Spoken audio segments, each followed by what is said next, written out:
Jesus Christ, you people suck. Wow. Wolverine wanted to be in. Back in the days when we played video games, it was hardcore for the nerdy and lazy. Now things have changed and all our video games are also for the casual and lady. But that's okay, you know the score. We told you a million times before. Playing consoles, not just games, is in the past. And every week you listen to the best damn internet radio crew. It's the N4G podcast. It's the N4G podcast. Alright, it's time! Another week, N4G Radio. This is episode 675 for November 8th, 2021. On the show this week, we have Anthony. And we have Drew from Bosnia. Yes, I'm calling in from Bosnia today. Welcome to the show. How are things over there? Very Bosnian. What does that mean? I don't know. Like I said, we make this joke that nobody listening to this understands the reference of I'm calling in from Bosnia. Oh no, Drew, we played House of Ashes and we got to see like references to W. That's true, we did. That's a good segue if you want to go into what I've been playing. I always start with you, and I figured we could talk about the House of Ashes. The House of Ashes. So that is the third game in the Dark Picture Chronicles, made by Supermassive Games, same people that did Until Dawn. After playing House of Ashes, I can still safely say that Until Dawn is their best outing. But House of Ashes is a close second. Man, I was not expecting that. No, I was not either. And well done. The story was actually pretty good. A lot of the characters were crappy. I'll give them that.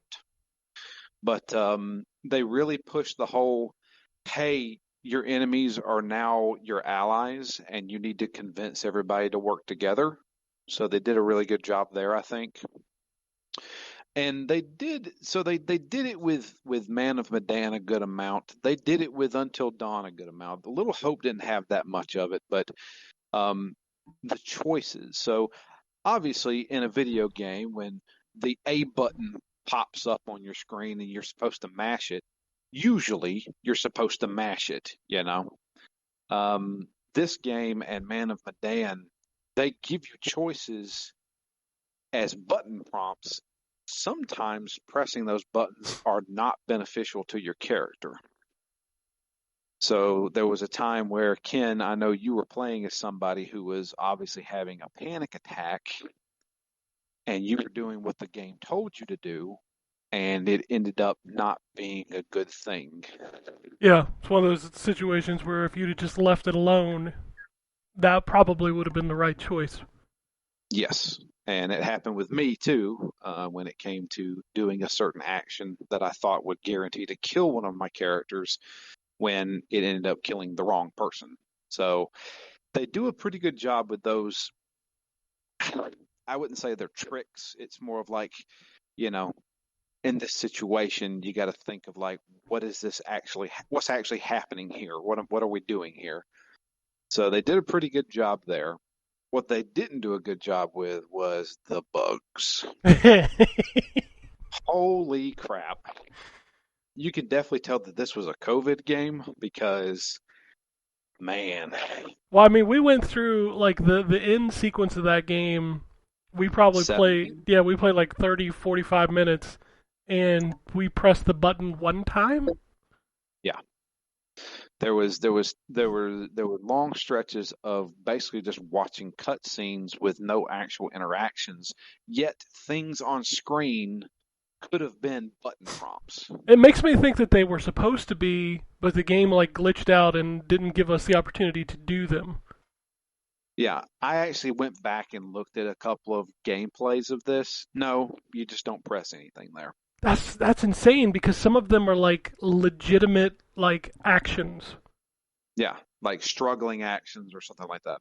The cut the rope thing was the one that got me. I was like, how am I not cutting the rope? Yeah. Yeah, that should totally be a button prompt. Yeah, But something. And it just like the bugs in general, like with duplicate characters standing there and like weird animations not syncing up properly.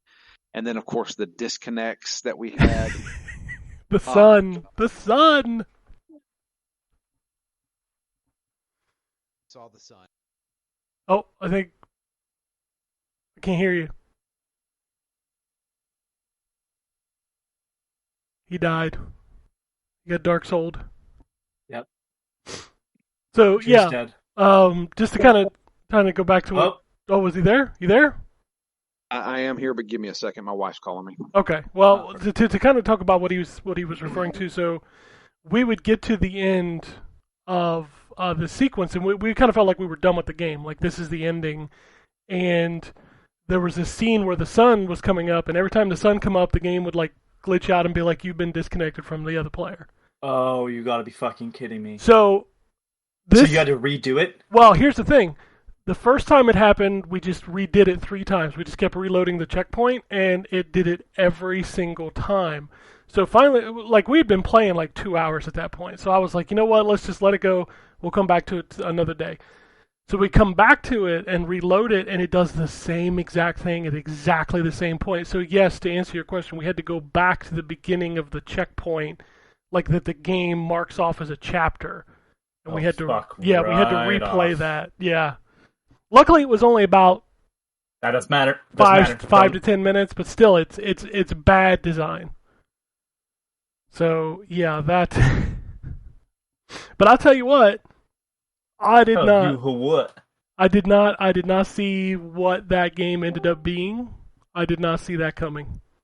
I said last week I looked it up just because after Little Hope, I was like, yeah, I'm not really gonna even entertain the thought of this until I know that the ending isn't just, it was fucking in your head nonsense. Oh, it's just PTSD.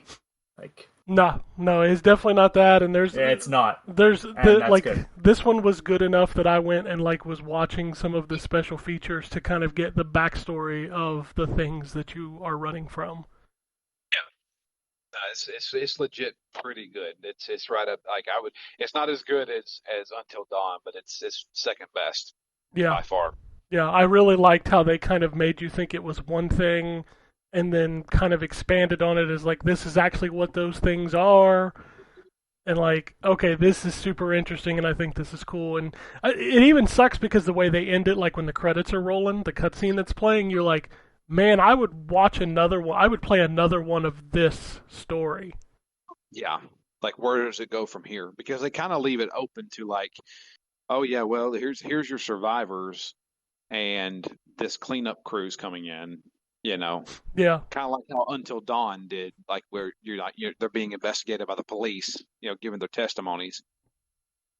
And I was like, yeah, this is actually really solid. Like the story and the characters for the most part were really well done. I just wished that, I don't know, there was a little bit of a disconnect between like the action scenes and I don't know, like those bugs and glitches really got on my nerves. Like I'm sorry I was off the call for a second, but that last cut scene, I was just like, how many times do we have to go through this? And you couldn't do it by yourself. Like, you were just going to go watch it, because we thought that was the ending. Yeah. Like, you were just going to go watch the ending, write the review, but it turns out that save, you cannot use that in single player, so you can't just watch it. Yeah. But there was a little bit more in there. There were still a few more, like, action scenes and stuff. Where we pressed the button one time. Twice. I can't get over the fact that there's a whole nother chapter and like we don't do anything. Apparently you can lose people in that last act though. Well, I can understand how. Yeah, can we just to roll back on one that I did play, you could lose people in the final segment of Little Hope, and I thought that was horseshit too. Yeah, you can definitely lose people. Like, I'm curious because we only had, not to spoil anything, we only had 2 people left in the final scene. But There is another person that we saved, but they're not with us at that point. And like, how does that play out if there's more than, like, do we get more button presses? Possibly. I don't know. But yeah, you could totally lose people in that last one. I thought we were going to, too, because you fucked up that button mash part. Yeah, I messed up one thing, and because I wasn't ready, because we were already sitting there for like 5 minutes and nothing was happening. I said, "Oh, this must just be a final cutscene," and then actually a button popped up. Yeah. So, no, I have to. House of Ashes, like obviously, if you like this style of game, you're probably gonna like this. It's definitely better than Little Hope. Yeah. It's I would say it's better than Man of Medan. I didn't mind Man of Medan. I think it's still a pretty good game. But once again, their crown jewel is still Until Dawn, and I'm hoping maybe one day they will release a dark picture game that is just as good as Until Dawn. I don't think it will happen. Yeah, I don't think Bandai's giving them as much money as Sony did. From the sounds of it, though, now, to be fair, I haven't engaged with much outside of Little Hope. To me, the way everybody talks about Until Dawn, and even Man of Medan to some extent, is that the writing is better, and to me that and cost, or like how much money they have, are two different things. Sure. Like, they need to write a better story. It's not even so much that, like, you can't realize it because you don't have the money. Like, I saw the better story in Little Hope, but they just didn't get there. Yeah, that story. The thing that bothers me the most, and maybe minor spoilers for Man of Medan and Little Hope, but like, those are like misleading to the point that you're disappointed when you figure out what it actually is. Whereas with House of Ashes, when you figure out what it actually is, it's more interesting than you thought it was. Yeah, there's more mystery there. Yeah, and I think that's Like, where House of Ashes excels. Man, I feel like Man of Medan did all right. Like I get what they were going for, and it worked. Little Hope, I don't know. That Like was just a joke. I'm sorry. I'm torn on Little Hope. I think because me and you got a really crappy ending. Well, true, but the ending, like the paramount of the ending was the same regardless. It was always bad. Like you might have gotten a crappy ending, but there is no better ending. It's just what variation of how crappy it could be. Like, I got the second best ending because I think the best ending is everyone survives. But like, so I lost 2 people in the final part there, but it doesn't really change much of anything. And like, the kind of the payoff cutscene where they explain it all is fine, but I think it would have been more interesting for you to play through that in a way. Yeah, like they don't do a good job foreshadowing the twist. No, like, I had no idea, and it's not because it's not because I couldn't figure it out. It's because the clues were terrible. Well, no, there is no clues. That's the first problem. Like, I'm not saying like you should be like way too obvious with what's going to happen, but in what happens in that game, and we've talked about it before, and try not to spoil it, but if it happens, it happens. There should be small interactions. Like, I can't really talk about it in too much detail without really going into like the main issue of it all, but like, basically, the game you play doesn't feed into the narrative very well because there's 2 groups of people simultaneously doing things that are apart from each other. And I realize that's for co-op, but it doesn't make any sense in the story. None whatsoever. Yeah. And so that portion feeds into the whole aspect of like, well, playing different characters doesn't really make sense either. Like, it all just starts to fall apart and not make a lot of sense. So when the ending comes, it's like, well, I mean, it's an ending, but it feels like an ending to just quickly wrap things up rather than a thought throughout. There's Yeah. small things where somebody mentioned, like, why when you're in the past, all the people don't have faces except for, like, major players in the story aspect. Like, if you look, they're all mannequins or whatever. And I was like, that's fine, but, like, in my review, I call out a real bullshit element, and it's like, to me, like, it felt like somebody. If you told me that was an indie game, I feel like that I would have believed you. But, like, this is a studio that did a AAA game previously, and haven't had the same budget, but, like, clearly can do a story. And then that happened. So when I saw the trailer attached to Little Hope for, God, what is this new one called again? House of Ashes. House of Ashes, I was like, fuck you, right? Soldiers in the Middle East, like, it's gonna be PTSD. But it's not. I was wrong. I'm really glad about that. Hopefully the next game will be better. I saw the preview. Oh, sorry, Drew, go ahead. I was going to say, the next game looks pretty trippy. Looks like Saul with a doctor. Yeah. Oh, okay. I'm interested. Yeah, that's The Devil Inside Me. The Devil in Me, I think is what it's called, right? The Devil in Me. And they say that is the season 1 finale, so I don't know exactly what that means, but I think that means they're probably going to be taking about a year or two off to actually do a new season. If they get picked up again. I don't know how these games do. I have no idea. To be honest with you, there was zero fanfare for House of Ashes. I saw no ads for it, no nothing. Yeah, I didn't even, like, there's no discourse on it on my Twitter feed either. Like, I don't see anybody talking about it. And it released at the perfect time. It was out in October. So yeah, I haven't seen it on store shelves. Yeah, I don't still know. find House of Ashes. Or not House of Ashes, Little Hope. Yeah, it's weird. It's a weird thing going on. I'm wondering if Namco is like after season 1, because maybe that was their contract. Maybe they won't do another one. I don't know. Yeah, or maybe they hope that somebody will pick them up. Maybe they'll hope Sony may pick them up and say, "Hey, give us a couple extra $1 million, and we'll make you another Until Dawn." Yeah. Like their second game, though, I have little hope for that. Yuck. All right. Anything else, Drew, or was that it? We played some Diablo 2. We finished that up, the main story on normal mode, and we talked about that on the past Phoenix Down. Had Jay Lee on. That was a good episode. Playing through Nightmare mode on Diablo 2 right now. I still want to I want to make every character, and I want to get through hell.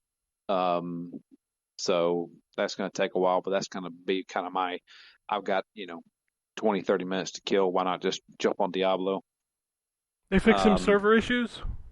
Yeah, for the most part they have. You still occasionally will get you're in the queue and you're in number 2 and you sit there for like 2 minutes before it actually lets you in. But for the most part, they seem to have fixed a lot of the disconnects. So I haven't been disconnected since probably 2 or 3 weeks now. So I think they fixed those. That's good. And we started our next Phoenix Down game, which is Yakuza 3. Oh my. Yeah, Yakuza 3 remastered. I'm only in chapter 2 right now, and I'm like, I'm not looking forward to playing through this game. It's hard because, Zero, Kiwami, and Kiwami 2 were so well redone, and then 3, 4, and 5, you're like, well... Yeah, well, 5 runs on the same engine as Kiwami. Zero and Kiwami run on the 5th engine, Yakuza 5's engine, while Yakuza Kiwami 2 runs on Yakuza 6's engine. So I think 5 will be okay, but 3 and 4 I think are going to be the rough ones. Good old PS2 game. Was it PS2 or PS3? Those were PS3. PS3, okay. Yeah, both of those were PS3 games. It's okay. I mean, Kiryu controls funky, but it's okay. The stories are really good in those games, and I'm excited to get back into it. And then we've already decided our December game, which is going to be Death Stranding. You think you're going to finish Yay. Yakuza 3 in November? What's that? You're going to finish Yakuza 3 in November? Yeah. Damn. I mean, it's not it. Usually, a Yakuza game will take us a month. Phew. Yakuza games take me like 6 months. Yeah, You guys finish Yakuza games? No, we can. It's only 12 chapters. I'm already in chapter 2, so yeah, we can easily do that. We're probably going to do 4 chapters a week. I'm going to have to listen to the Death Stranding ones because I'm super interested to see how Drew feels about that game. I mean, I'm sure once we get into the actual good stuff, I mean, that'll be like Man. February. or it may be. It may be. How long is that game from? It's I finished it under 40 hours. Yeah, it's Like, a just minimum under. of 35 to 40 hours, and that's if you don't do a lot. If you do everything, He might be in better standing, not because like there are people that have played it since. Like even playing it that December, it was still a fairly new game. So like yeah, the for world the might be more built yeah, up. yeah, the world actually having things built, but also at the same time, have there been people playing that version now? Because if not, it's all deteriorated. Yeah, it'd be an interesting thing to find out. Yeah, I'm kind of Gotcha. curious how much of the world exists in the game that you play, considering most people that are playing it now are playing the PS5 version, which I don't think shares worlds with PS4. I don't think I it have does. no idea. So Matt was asking, does the PS4 version get the quality of life improvements from the PS5 version? No, the version that's on PS5 is only on PS5. Gotcha. So they didn't do any of the updates or anything like that. Nope. Nope, it's all PS4 version is what it was. So is the PC version. This PS5 version is the only one with all the new stuff. Gotcha. Okay. From my understanding, the PS5 stuff is just extra bonus, though.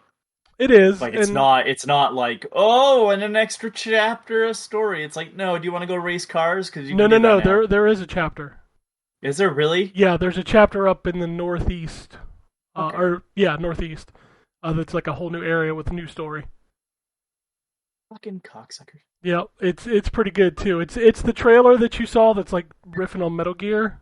It's Okay. that. But there is actual story in there. Oh, fuck me then. Yep. People lie on the internet. What a new concept. Yeah, it's not a ton. It's like an hour, 2 hours tops to run through it, but it's still Well. something. Considering I will probably never be able to find a PlayStation 5 in my life, I doubt I'll ever get to play it. I mean, Sony's air freighting a bunch in, like, for the holidays. You should get one for Christmas. Yeah. Good luck trying to find one, man. Yeah, I can't believe it. Do you realize we're on the 1 year anniversary of Xbox Series X and PlayStation 5, and you still can't walk into a store and purchase one? Yeah, no kidding. Yeah, or you can't even get one online. No. That's absolutely ridiculous, but whatever. I'm lucky I got a Series X. Yeah, you can get a Series S, which is funny because I think we called it when we were talking about that. Like that'll be the system once, like other people are coming in, like more casual people, and it's showing because people aren't buying that system right now because people who buy early are the people who want the big boy. Yeah. So, all right. Anything else, Drew? Before we move on. No, I think that's pretty much it. I mean, I did stuff for quests, but that was about it. Yeah, those awesome games they make you play this. I'm not doing the football one. Fuck that. I downloaded the game and did one game and lost, and I said I do not feel like sitting here watching a simulation of a football game. Yeah, no, thank you. You can keep your 75 points. Yeah, I still. You know what's funny is I still can't do the Forza one because it's not technically on Game Pass yet. Yeah, nah, yeah, you have to wait for it to go on Game Pass. Because I've literally got 3 achievements since the early access version came out, and I still have not progressed at all. So I'm assuming it doesn't kick in until Tuesday. I'd say you might want to wait because Oh, there's plenty of achievements in that game. They're not hard to get. I was about to say those harder achievements are going to be taking you a while. Nah, just any of the big like expo things. You just finish it. I think you get like 1 or 2 off that alone. So, Gotcha. all right, I'm excited for Forza Horizon 5. I'll talk about it in a minute. But yeah, it's pretty good. Apparently, I'm a horrible person, but that's You fine. hated it. I thought you hated it. Yeah, well, an 8 out of 10. That means I hate it. Yes. All right, Anthony, I'll move over to you. What's it like to be in my shoes, Ken? What do you mean? Because Metroid Dread. Oh, I hated that, and people are like, oh, fucking... Yeah, but you gave it a Crazy. 7. I gave Forza an 8. So. Oh, don't you fucking do this to me, you piece of shit. Yeah, so with my new job, I've been... Because I finished night shift last week. Or week before. So last week, with my new job, on days, like, I have been coming home and sleeping, so I have not played a whole hell of a lot. However, I did play part of the new Animal Crossing update. I say part of it because I did not put my island up to a 3-star rating. So Cap'n doesn't fucking visit, and I can't get the roost yet. Which is kind of irritating, but that was part of the free update. Happy Home, or whatever, Island Home Designer, I think is what they call it. I couldn't tell you. It's basically the Happy Home Designer game within, like, with easier access to the main Animal Crossing game. Because on the 3DS, from my understanding, you had to have both games, and you could transfer stuff from Home Designer to New Leaf, but it was like a pain in the ass because obviously you can't run both games simultaneously. So with this, it's just you go to the airport, you go, I'm going to work today, and they send you to a different island, and it's neat. It's a neat sort of diversion. They pay you with different currency, which allows you to buy special items that rotate out. There's this manatee character who I love because he only says like one word to you at a time. Yeah, I mean, it's more Animal Crossing. There's more items. There's more stuff to do. I think I think adding the fact that like you can't get certain content until your island is at a certain level, it's actually going to make me want to play the game now, because like beforehand the payoff to having a nicer island was getting KK Slider to come and play a concert. And I was like, I don't give a shit about that. So I just didn't do it. But now that like there's boat tours that are locked off and getting the roost, which means actually having like a job you can do on the island, hopefully if it's like the 3DS game. With all that stuff, like I hope that like this is now a reason why, but it should have been there to begin with.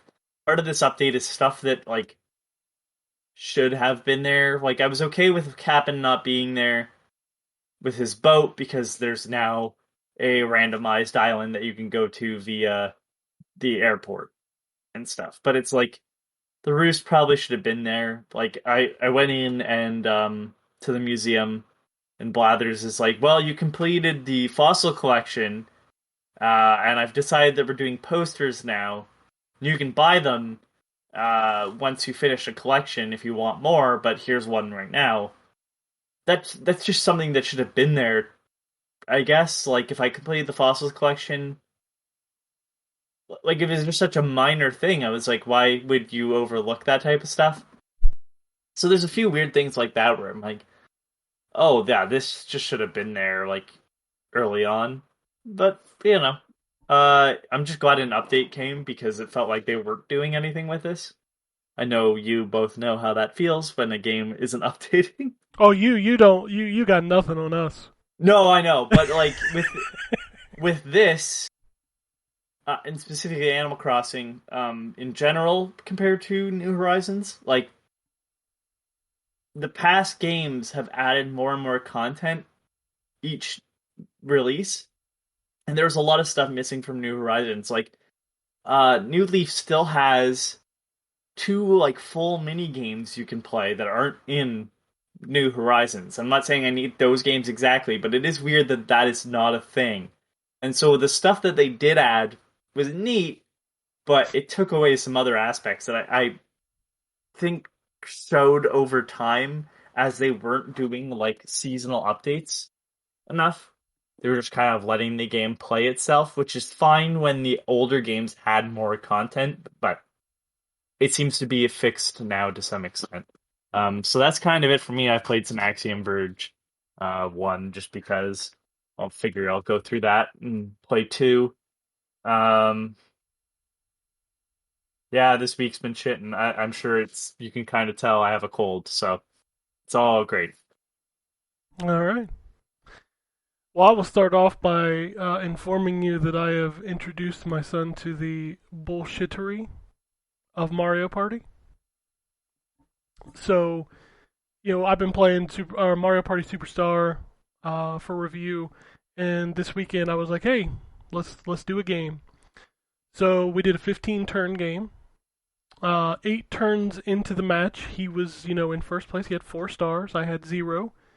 I think the computer had 1. And he's like, I'm going to win, right? And I was like, well, this is Mario Party. The game ended 5-4, my win. So, he was... Life is unfair. You got to introduce your children to the bullshittery of Mario Party very early on in their lives. Funny enough, the Game Grumps clip made it to my YouTube. Now, don't make a scene. And they just steal the star. Yeah.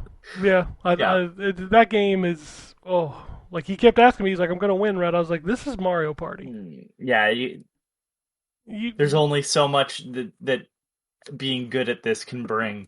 Yeah, like there's really not, and the worst part is like the bonuses, the bonus stars. Like a lot of times it's like the bullshit stars. Like in this game, like I won the one for, I think it was mini games, but there was a star they awarded for the person who moved the least amount of spaces, and I'm like, come on, man, like really? Oh, so yeah, I've been playing that. I'm really like disappointed there's only 5 boards. Like I hope they do add more, because 5 is just like, for a collection of all the games from the past, that seems very low. But having all the mini games is good. What's that? What is with Nintendo not releasing stuff with like a ton of stuff in it? I don't know. Mario Golf has been updated a ton since release, but I kind of forgot about that game. Like they've added like 3 courses and like 4 characters, I think. Okay, well, I mean, now would probably be a good time to actually get that game now. I mean, like... Yeah, but you forget about it because like it didn't launch with it. Yeah. So I don't know. I do hope they update Mario because it like this is a really good version of Mario Party. I love that you can customize like what kind of mini games you want to play. You can customize the rule. Like there's so much customization in this. Like there's a store where you can use your coins that you've earned to unlock stuff, but it's all like fucking music and artwork and stuff. And I'm like, I don't care about that. I want to unlock like new boards. That's what I want. So it's funny you say that, Drew, about what's with Nintendo not putting stuff in. WarioWare Gold. Nope. Get It Together. That's the one. For Switch. Has like a weekly challenge thing. I did the first week, but because the content wasn't there, I'm kind of done with the game. Like, yeah. Like why would you hinder the experience? Like, oh, we want you to come back week by week, but it's like I'm done. Like, I got to the ending. I unlocked most of the things. There's nothing else to unlock. You just want me to get better high scores online, and that's where the yeah. I don't get it. Is it just me, or is this year's first-party Nintendo kind of disappointing? Like we had the Mario collection and Mario Bowser's Fury at the beginning of the year, which collection came out last year. Oh, you're right. So Bowser's Fury was this year. Bowser's Fury was great, short, but it's also attached to a really good game that they did fixes to. Yeah. So But like, what else have we got? We got the Zelda, which I mean, Skyward Sword HD. Hey, that game is now playable. I enjoyed it. I did not like it originally, so Then you had Mario Golf, which was disappointing at launch.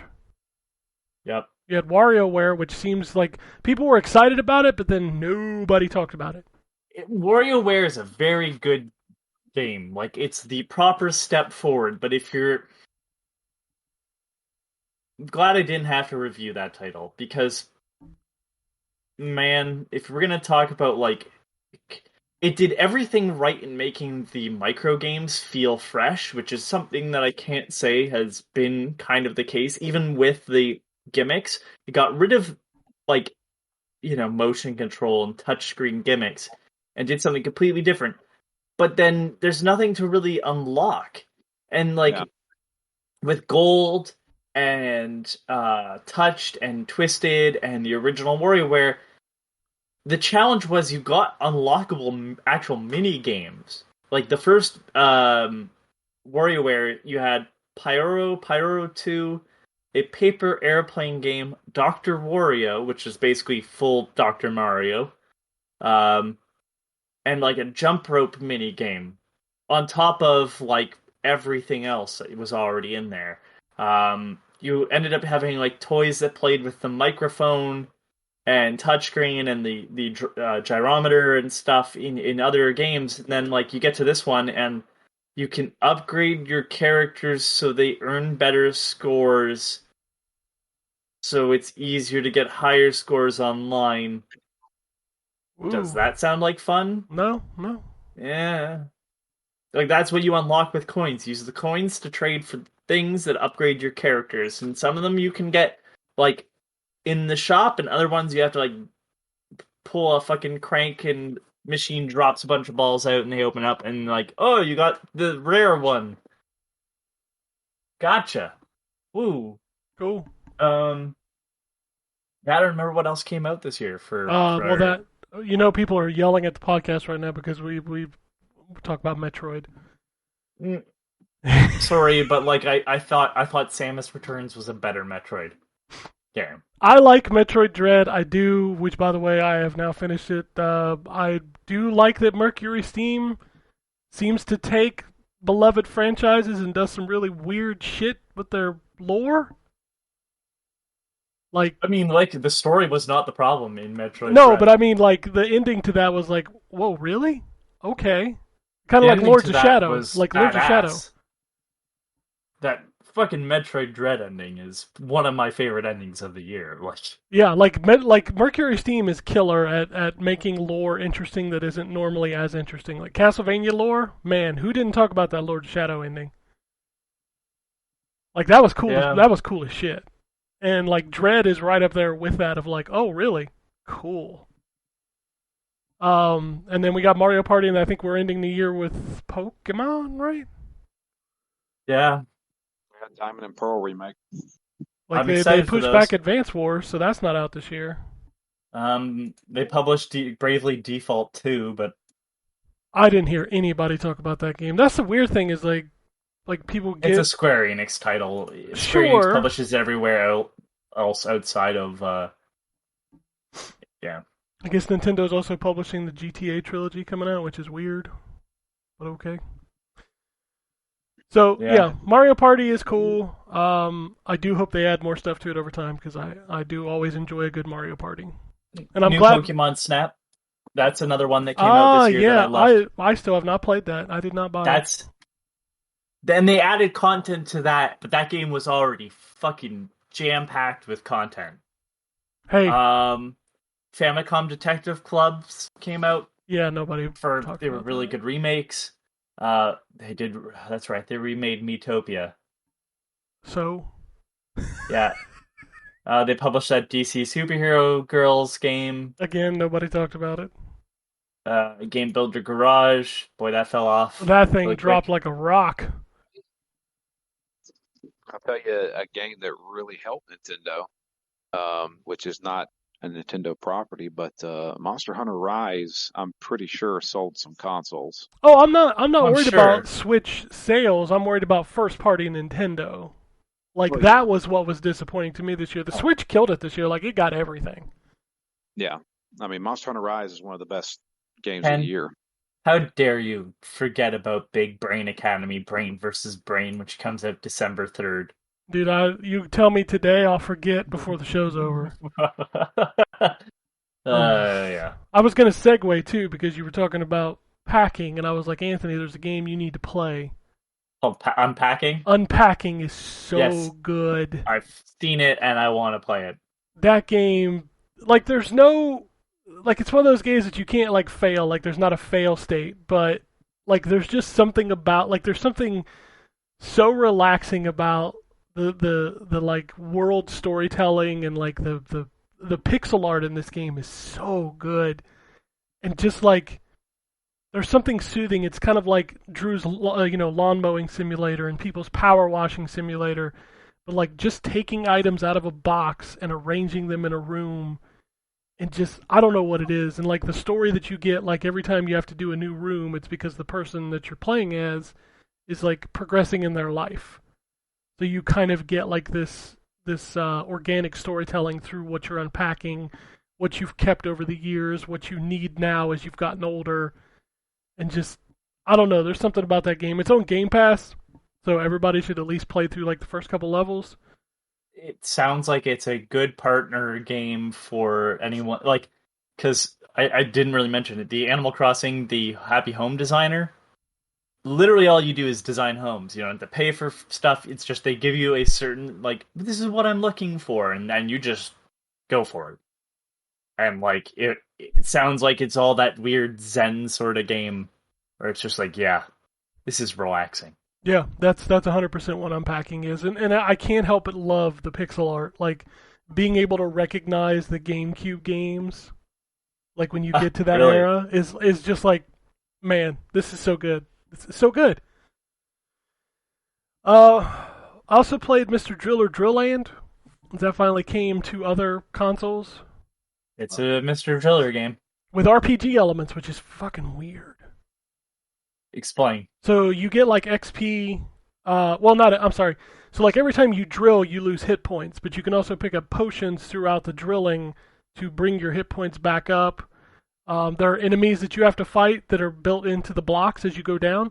But you're right, it is still a Mr. Driller game. They're just adding like another layer, another meta layer to it. And there's actually like a story, like there's cutscenes where like you have to rescue this princess or whatever for this level. So that's like the goal of the level. It's weird, but I do love me some Mr. Driller. There's something Dig about Dug. that game. Son of Dig Dug. Yeah, Dig Dug's son. I feel like that needs to be a movie there. Hell yeah, I'd watch that Mr. movie. Driller, son of Dig Dug. Make it some fucking Michael Bay shit. I can't remember Dig Dug's real name. Well, it's Doug. No. I know that. I'm just kidding. Susumu Hori. Oh no, sorry, Taizo Hori is Okay. is the Dig Dug, and Susumu Hori is Mr. Driller. Okay, so why do we need this? It's like having, what's Yoshi's real name? Yoshi something. It's like some weird long name. I'm pretty sure it's not. Yeah, it is. Oh, T Yoshi Sora Munchakoopas. There you go. That's his name. That's because Yoshi is a species. Yes, Yoshi is the species, but his name is not Yoshi. Yoshi Sora Munchakoopas. I forgot about that. Oh my god. Do we really need that kind of lore? Well, did you need to know Ganondorf's last name? I don't know Ganondorf's last name. Ganondorf Dragmire. Dragmire? Yes. Okay. What's Link's last believe name? it's- Height? I don't know. I don't know that it exists. I was asking. It doesn't. Okay. Oh, I thought you were joking. That's the reason why I didn't answer. I call him Linkovich Chomovsky. You get that reference? No. Drew? You get that reference? Nope. Okay, Encino Man. Oh, God. Taking you way back. That's right. Pauly Shore. Pauly Shore and Brendan Fraser. And Sean Astin. Sean Astin, that's right. Yeah, don't forget about Sean Astin. No, all right. He's the only one still relevant. Hey, he is. He was in Stranger Things. He was in Lord of the Rings. He was Yeah. Rudy. Brendan Fraser's making a comeback. Yeah, he's in Doom Patrol. Do you know that? Yeah, you never see him, but yeah. Yeah, well, you see him in the first Hear him. episode. Yeah. All right. Circa Infinity, which is like a little puzzle game where you bounce between. Dude, it made my son sick because it's got like that twirly kind of hypnosis thing going on. I know this game by the oh yeah. I have not played it, but I saw the title card for Steam and I went, oh yeah, that's looks vomit inducing. Can you imagine playing that on like a 4K OLED screen? Oh god. I think my son was about to barf when he walked in on it. He's like, "Oh, this is making me sick." Blood Rally Show, top-down racer where you run over people. Not that interesting. Demon Turf. I don't know if you guys remember this game. This was the platformer where like the main character was like looked like a hand-drawn animation, like a Cuphead kind of thing, but it's a 3D platformer. Like, oh yeah, the characters. That's the It's published by Playtonic. Yes, published by Playtonic. Playtonic Yeah. Friends, I think, is what it's called.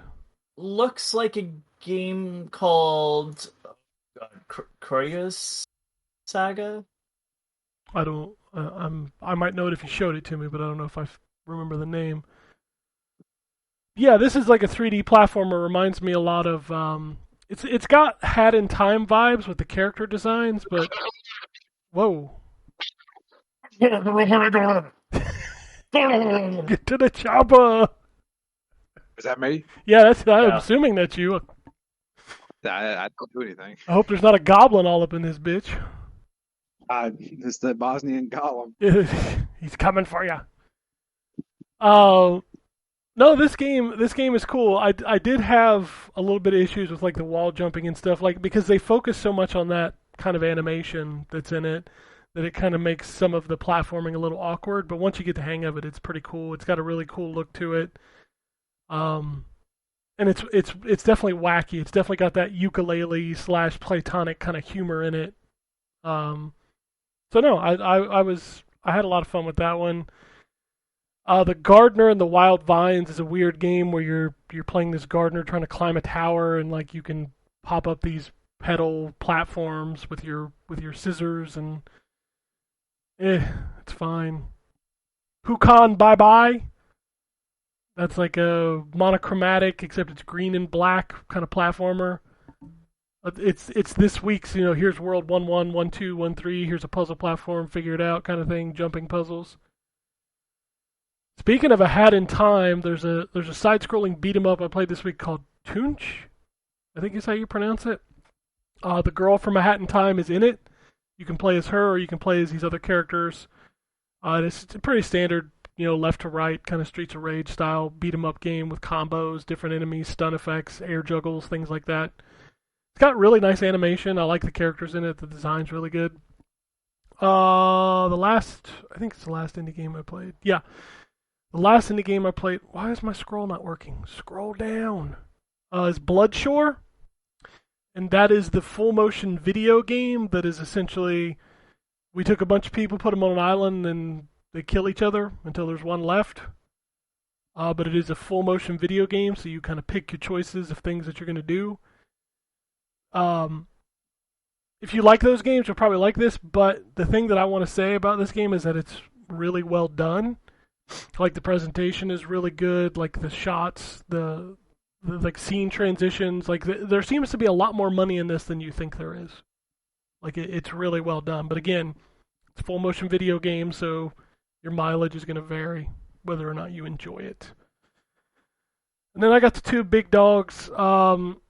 I won't talk about Call of Duty much because I've only played the campaign. I'm one of those people that I only want to play the campaign. It seems to have its moments of brilliance. Like some parts of it are really good, and I'm having a really good time with it. And there are other parts of it that I find a little tedious and not that fun. Visually, it looks stunning, as you would expect it to. I do like the characters in the game. They seem to be written very well.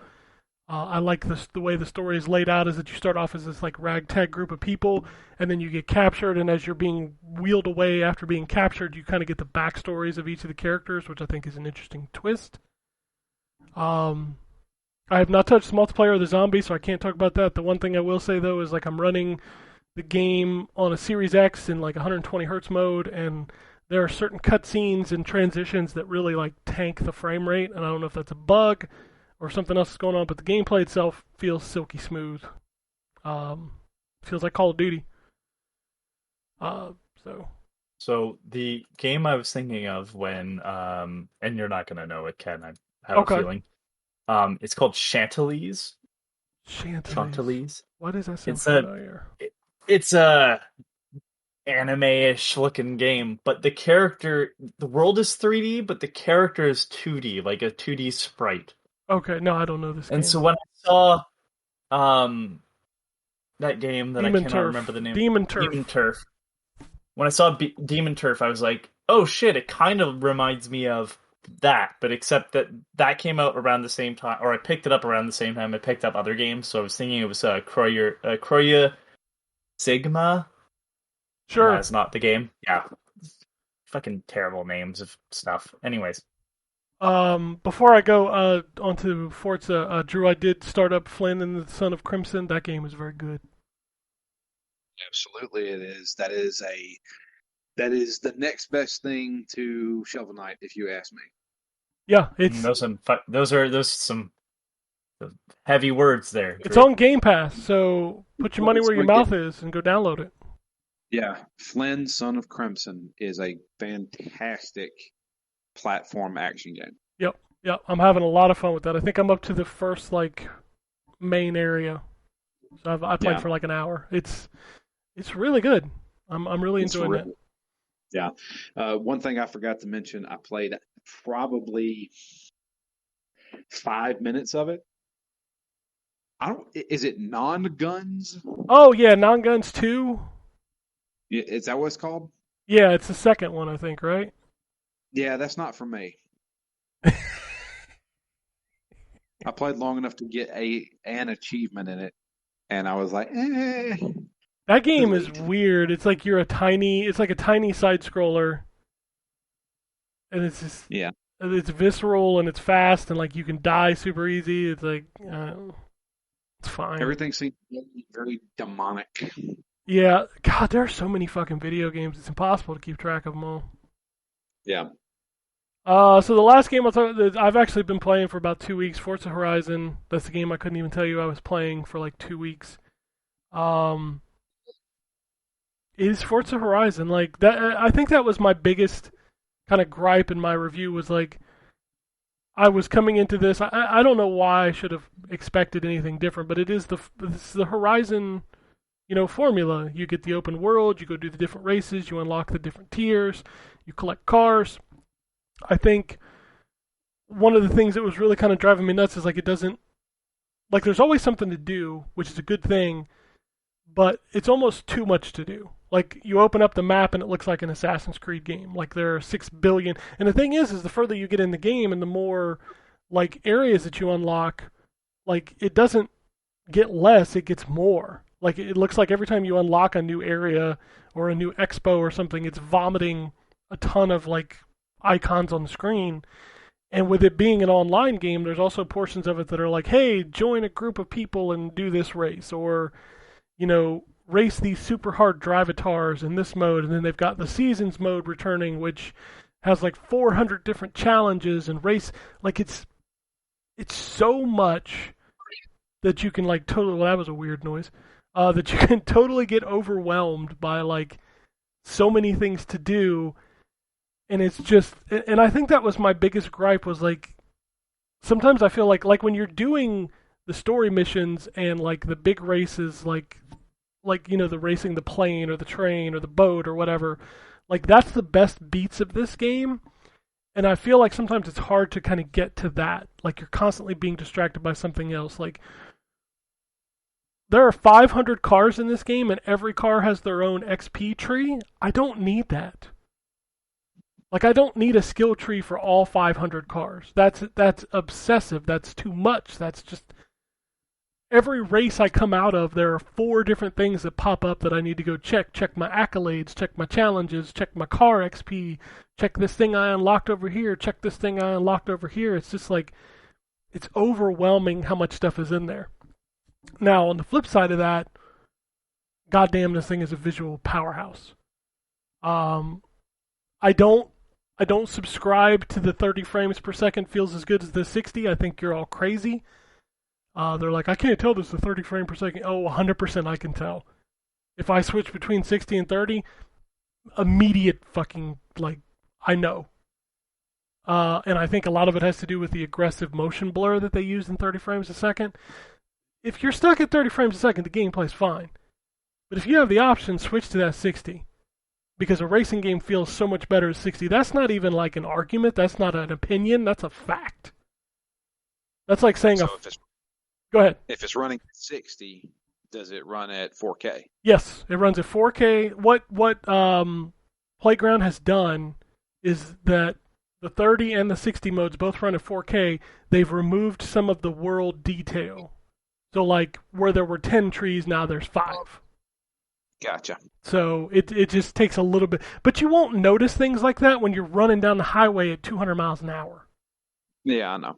So I'm going to play at 60 because if you can argue that a racing game feels as good at 30 as it does at 60, why don't you go play a fighting game at 30 instead of 60 and then come back and let's have a conversation?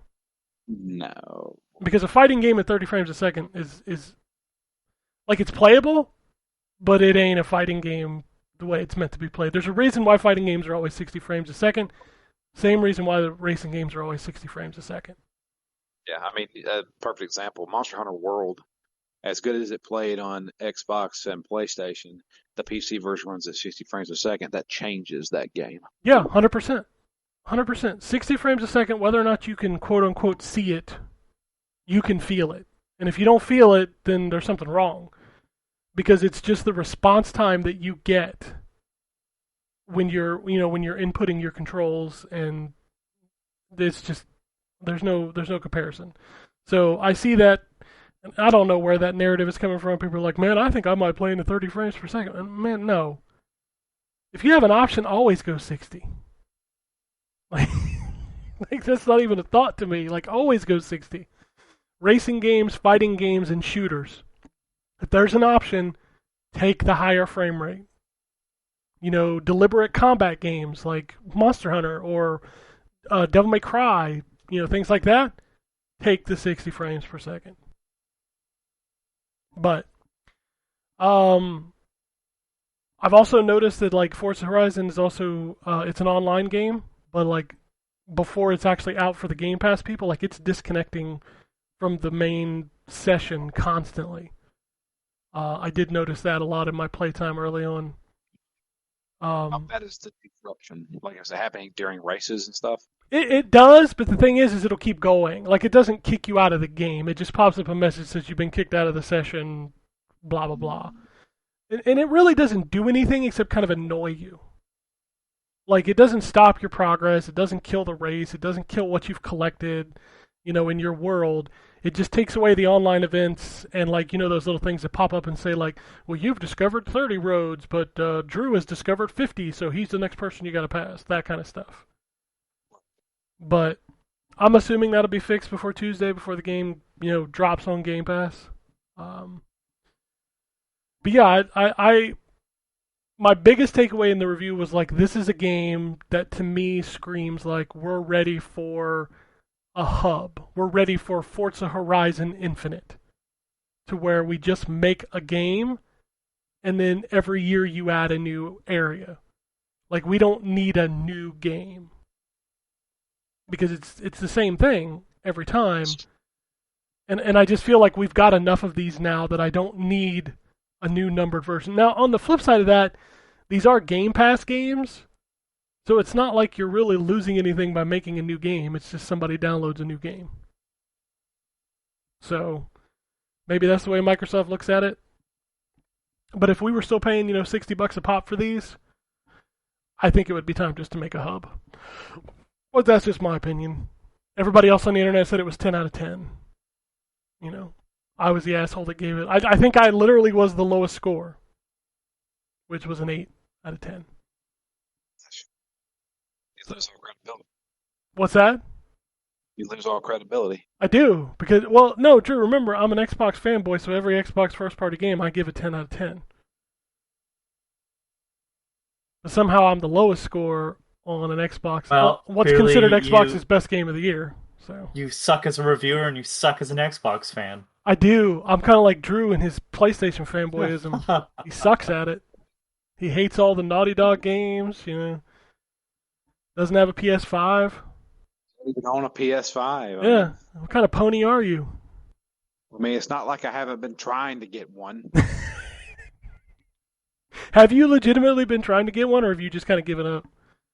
I've given up. I was trying earlier in the year, but I've pretty much given up. My wife has secretly, she told me, she said for the past couple of months I've been trying to get you a PlayStation 5. And I was like, babe, stop. Just stop. Yeah, it's going to stress you out, man. It's too hard right now. Like, I couldn't even imagine. I was trying to get somebody one or a Series X for like 6 months, and we just could not get one. I mean, at this point, how many things do I have to play already? I don't need another system with more games to even play. Yeah. Like, the PS5 not being my main console, I literally turn that thing on like once every 3 months. Like, since I've had it. Like, when I got it, obviously I played through Miles Morales. You know, then Ratchet came out, I played through that. You know, Kena, whatever, however you say it, came out, I played that. But, like, other than that, it's just been kind of sitting there unless, somebody sends us a PS4 review code or something, you know. I did play Death Stranding and Ghost of Tsushima, but those are games I'd already played. So I literally just had to jump into them, see the new content, and then jump back out. So That's like, you know, I've still got Spider-Man that is still in the saran wrap. the first one? I've got, yeah, the first one. Jesus Christ, that game is so good. I haven't played that. I just recently last year beat God of War, you know. Yeah. And so I've got Death Stranding, which I put 2 hours into. And this is on the old system. So why the hell would I need the new system when I can play everything that I have on my old system? Because it plays better? I mean, sure, but I mean, it's not worth the headache of trying to find one of these things. No, it's really not. And that's what sucks about it. Like, if they were readily available, cool, buy a PS5, play Death Stranding, you know, at better frame rates. Or, you know, God of War at 60 frames a second. Or Ghost of Tsushima at 60, you know. But if you can't find one, it's not worth, like, killing yourself over to get it to play older games. You can play those games on your PS4. So, I think Ratchet is really the only game you're missing out this year that's like, I mean, people get mad at me because I didn't say Returnal. I thought Returnal was a good game, but I don't think it's a $70 good game. But Ratchet, I absolutely think, is definitely worth a playthrough. That's the other thing is like with Game Pass, I have 150 games at my disposal that I can use whenever the hell I want to. Yeah, and you get Forza and you get Halo, you got, you know. Yeah. It's hard to be like, this game should be $70 and I'm going to go drop. Like, it's hard for me when I have to buy a game. So, like, Anthony reviewed Pokemon Snap, so I didn't get a code for it. But, like, I wanted to buy that game. But every time I went to buy it, I'm like, man, that's $60 for a game I'm going to play what? Like an hour, 2 hours, maybe? Oh man, I'm so addicted to that title. Sure, you are. But, like, for me, as somebody who doesn't... Like, I bought Diablo. I've played 20 minutes of it so far. Ooh. You know? I can tell you this, I bought Diablo 2 as well, and I've already put probably 40. True, you have, but you were playing... Like, I haven't touched it. Like, because I'm playing other stuff. And I think that's kind of the big thing is, like, I get into that FOMO thing of, like, I want to play this game because it's out and it's new. I haven't even booted up Lost Judgment. Okay, I didn't review Lost Judgment. I've put 6 hours into Tales of Arise. I bought Tales of Arise. That's like a 40-hour game. I've played 6 hours. So, like, it's hard for me to sit here and go, you know, like, $70 for a game or, fuck it, what's new on Game Pass for the month? You know what I mean? Yeah, that's the thing is I couldn't tell you the last game I purchased. Yeah. And I keep buying games because I am that. I don't want to miss out on this game. I don't want to miss out on, like, the zeitgeist. Yeah, I know that feeling. but then I don't play it. Yeah. Well, I mean, I'm beyond the zeitgeist now. I'm 30. He's transcended. He's transcended the zeitgeist. He's transcended humanity. The zeitgeist no longer has an effect on him. Yeah, I can't wait, Drew, for 2 years down the line when you finally get around to playing Guardians of the Galaxy on Phoenix Down and you realize how fucking good that game is. Oh, then I will realize it then. That's Yep. the thing. Is like I'm missing out now, but well, I'll get to it eventually. Yeah, like there's been so many games this year that people forget. What's that? Eventually, I'll get to Spider-Man. Yeah, and you'll be like, oh my god, why didn't I play this sooner? Kind of like you did with God of War. Yeah, God of War was a great game, and I'm glad I played it. And I had a great time while playing it. It wasn't like I had a lesser time because I wasn't playing it while everybody else was. Yeah, no, you can still enjoy it later. That's perfectly fine. My wife just played through Greedfall. Yeah. Yeah, she loved it, and now she's playing Mass Effect. She's never played Mass Effect before? Yeah, she started the Legendary Edition, the first one. She's never played it. Oh, man. Yep. Man, that first game's amazing. Yep, she's playing that now. She just finished Greedfall. So like she's having a ball, and you know what all those are? Those are just games sitting around that she's never played. There you go. So Because I remember, speaking of buying games and then not playing them, I did go out to buy a game Friday. oh shit, after I haven't work. done that in years. I saw that Cruisin' Blast is available at Best Buy nearby, so I go there. That game is so good. Yeah, so I'm like, okay, cool. Let's pick up Cruisin' Blast. And you know what? New Super Lucky's Tale is pretty cheap on Switch physically, so let's pick that up too. I go up to the counter at Best Buy, put the two games on. Everybody pulls out a phone, which was kind of weird because apparently I haven't been in a Best Buy recent enough to know what the fuck's going on anymore. And this one he touches the new Super Lucky's Tale. Apparently, we need 3 people to do this process, by the way. One guy touches the new Super Lucky's Tale and goes, "Oh, that one's only online now." And my brain just went, then why the fuck do you have cases on the shelf? Does Best Buy not put out full games anymore? Fuck if I know, Ken. They used to actually just had the game in the box, yeah. Yeah. Now I know that they used to have it bring it up to the front. There'll be a lockup, but those were usually the new games. Yeah, the ones they had a billion copies of. Yeah, so I was like, okay. Yeah, no, I had 2 empty cases. It's please bring to the internet pickup desk, which thankfully is right next to the game section. I'm like, all right. Yeah, this one we don't have anymore. Now that's happened before, where it's the display case was out and they don't have the games and But I'm like, it's only online now. And then I'm like, well, if it's only online, why do you have the case? It wasn't just one case sitting there that, That's someone could have weird. sold. So, no, it gets better. So I'm like, okay. They cannot find a copy of Cruisin' Blast. It says they have 3 on hand. But they can't find I it. know they can't find any. I left empty-handed. Nothing irritates me more than just, the fact, just don't have it on your shelf. The Cruisin' Blast thing, you know what, inventory shit happens, but if you're gonna tell me, oh, this is only online, why? There was 3 of you standing around doing nothing. Does none of you, can none of you just go and make sure, the stuff that you're advertising in your store is actually sellable in your store? That's crazy to me. What the fuck is... He's well, the Cruisin' Blast might be on the truck. Now, maybe that's the case, but every place I've ever worked, anything that comes from Nintendo, which means basically all Nintendo games, they come from a truck that's a Purelator or whatever.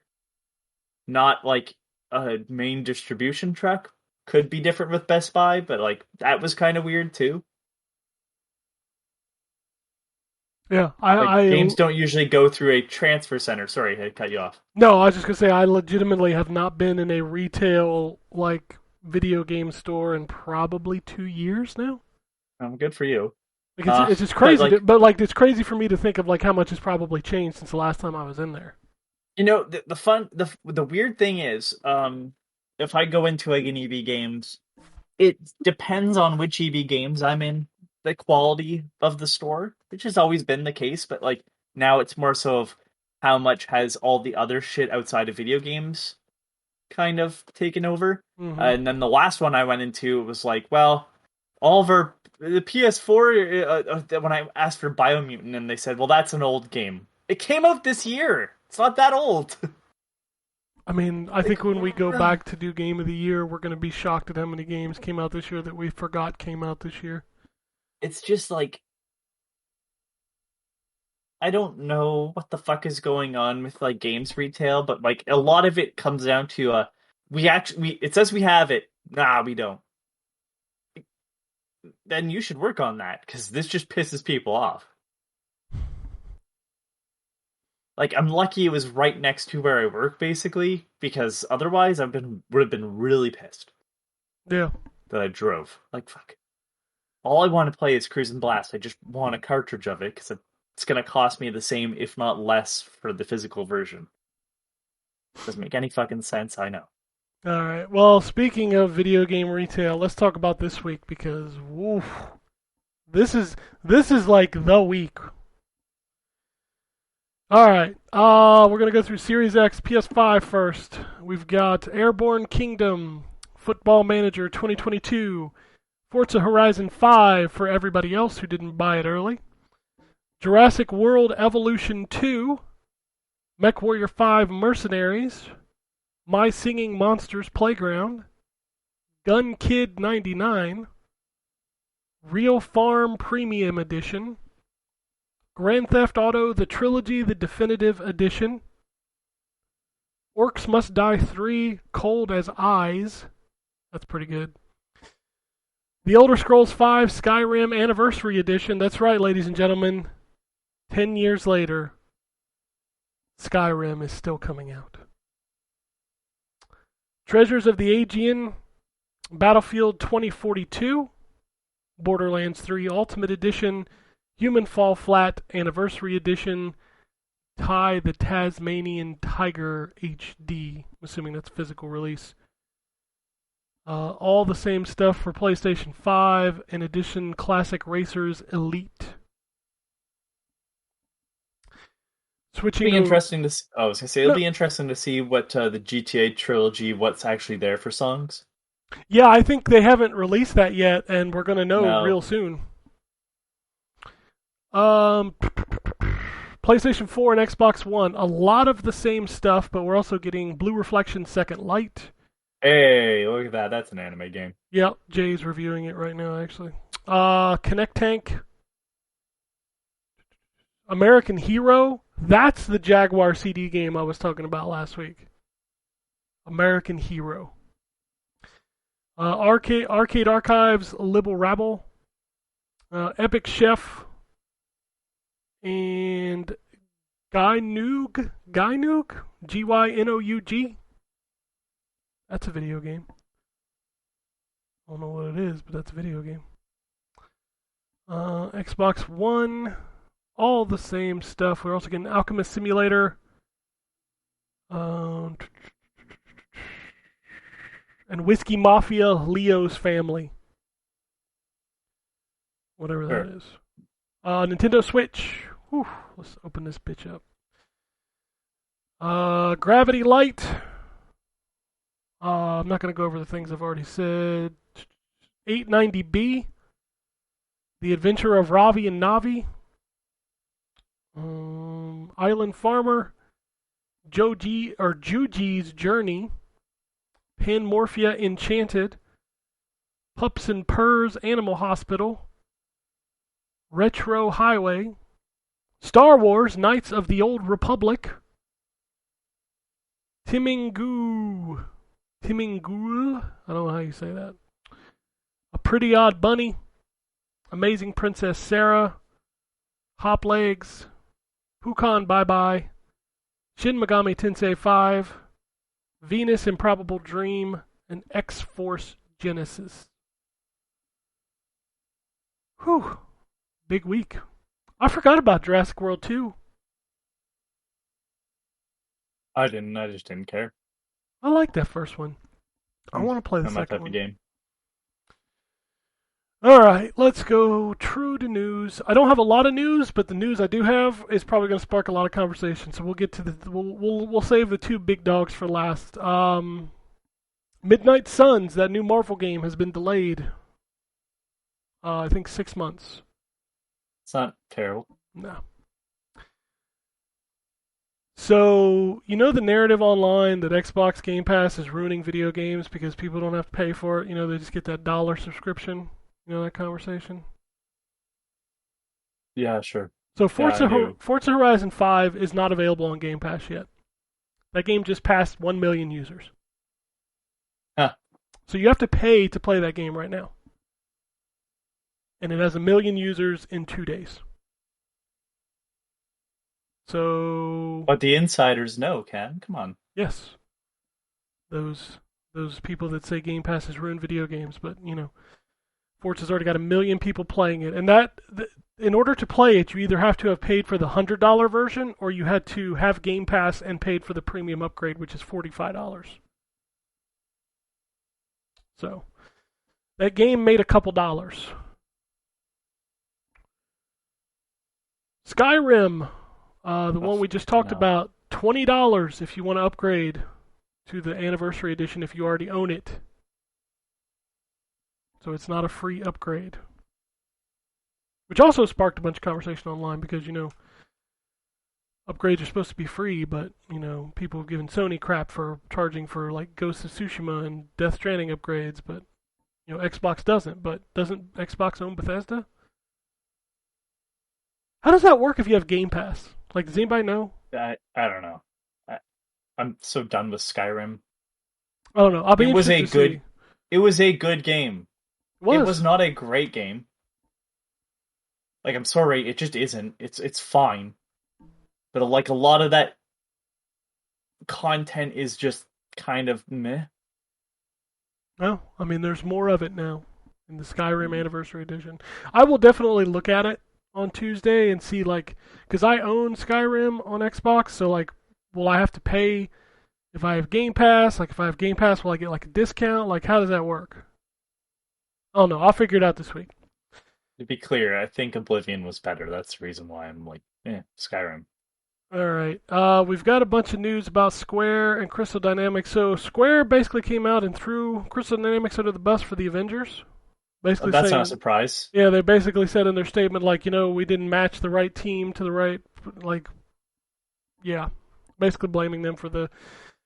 In other Avengers news, Crystal Dynamics has said they're going to remove the XP boosters from the game, and their biggest update is due at the end of November, I believe, which will finally include Spider-Man. Sure. Does anybody care? I mean, besides I Sony don't care about fanboys that that want to game. make I a just- conversation piece. Yeah. Talk about a game I just don't give a shit about. Yeah, That game was not fun anyway.